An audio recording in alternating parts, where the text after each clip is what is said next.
Hey, what's up guys? So you decided to enter the world of investing. That's amazing. So happy that you've decided to take your first step into securing your financial future. Now, you've probably gone out there and decided to open yourself an investment account with an online brokerage, but you're not really too sure what you should be investing in. Well, in today's video, I'm going to be going over 4 different options that you have and what it could mean for your money. The first option we have are stocks, and this is honestly my personal favorite and what most people think of when they hear the word investing. All of a company's ownership shares are broken up into stock. Now imagine that you're the owner of the business, and imagine that business is a pie. You can divide your ownership in the business by a specific number, like 100, to get 100 shares. Now usually a business has a valuation, which means how much it would cost to buy the entire business. So let's assume that the company is valued at 100,000. That means that each share of your company is worth £1,000. The company can then sell its shares for £1,000. So the company's founder, in other words, you, can hold 50% of it. In other words, 50,000 equals 50 shares. And another investor might own 10% of it, or £10,000 equals 10 shares, leaving 40 shares in total that can be owned by 40 different people. So each person owns 1 share for a total of £1,000. Now this is all quite simplified, but it gets to the point. Buying a share of a business gives you a stake in that business. There are billions of shares outstanding for companies like Apple, so another one. There are billions of shares outstanding for companies like Apple. So when you buy a share of Apple, you own a very small fraction of the company. So don't go barging into Apple like Steve Jobs thinking like you own the place. So how do people get more money back than they spent on the share? Usually people own shares in a company to get a return on their investment. Investors can profit from money. Of course they can profit from money.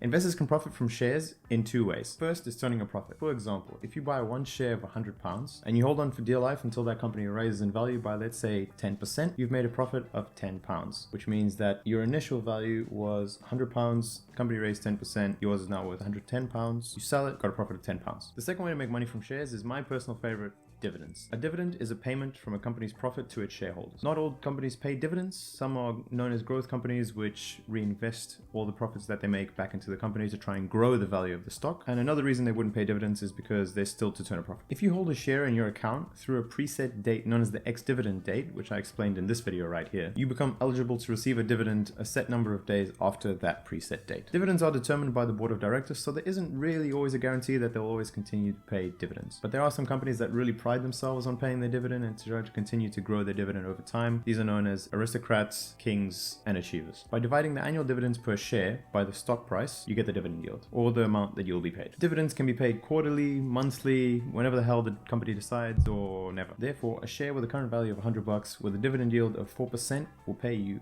£4 annually just for holding their share. This is how shareholders can receive a portion of the company's profits. This makes it easier to distinguish between 2 types of companies. Growth companies, which pay low dividends or none at all because they tend to reinvest all their profits or most of their profits back into the company to try and grow the company. Or income companies, which might not have a huge growth in their share price but will continuously pay a good dividend yield. The important thing to remember is that the share price can rise and fall. So if you invest £100 and you sell when the share price has gone down, you will have lost money. That's enough for stocks. Let's get straight into ETFs. This stands for Exchange Traded Fund. An ETF is traded on the stock exchange and can be bought just like any other share through your brokerage. Now, ETFs can track the price of an index like the S&P 500, which basically means the fund is tracking the top 500 companies in the US stock market. This is a great way to diversify because you own a little piece of the top 500 companies in the US. Now, you have to remember that some of them will be a bigger portion of the fund than others. So if a number of these companies raise in value, it will most likely result in the fund increasing in value. The reverse is also true. If a lot of these companies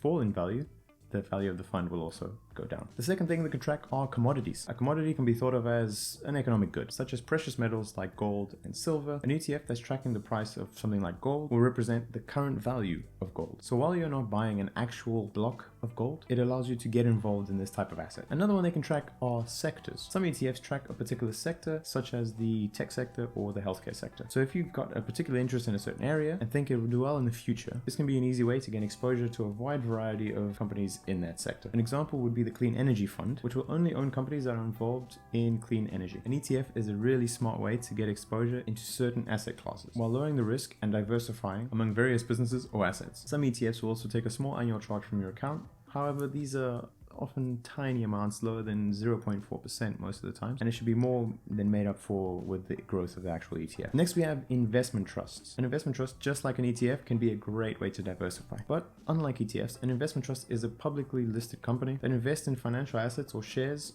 on your behalf. You can think of investment trusts more as money managers. The value of their shares will fluctuate based on the value of the investments that they make, as well as the supply and demand for the company's shares. One thing to watch out for is that these typically have higher fees than ETFs, because the idea is that they should provide a better return than a normal ETF for these increased fees, although this is definitely not always the case, so take care when investing in these. There are 4 different types of fees that could be present. Number 1 is management fees. This is a yearly fee for managing the fund. The second one is annual charges. This is to cover the costs of investing in the fund. This is similar to an ETF. The third one is performance fees. This means that if the fund performs well, they might charge extra fees. And lastly is the standard fees. Some funds will just charge a standard percentage fee. When you buy a share in an investment trust, that money is put into a pot along with other investors. The team of money managers will then work on deciding which investments would be best and investing that money for you, in the hope that it boosts the share price of the investment trust. Now, this can provide a stable and diversified portfolio similar to an ETF due to the one investment you make being spread amongst a variety of other investments. Most investment trusts also pay dividends, which can be a nice little bonus. And lastly, we have bonds. A bond is a fixed income amount which represents a loan made by an investor to the borrower, which is often the government. Bonds include an end date when the amount loaned is due to be repaid back to the original lender. So how can you make money with bonds? Essentially, just like if you or I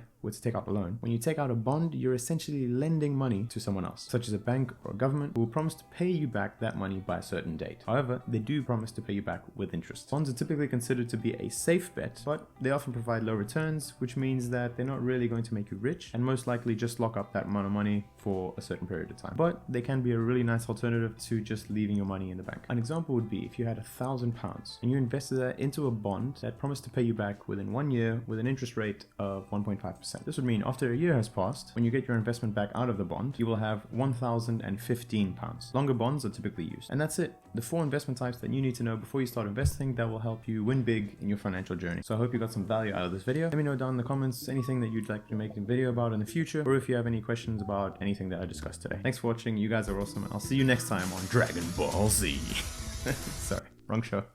See ya.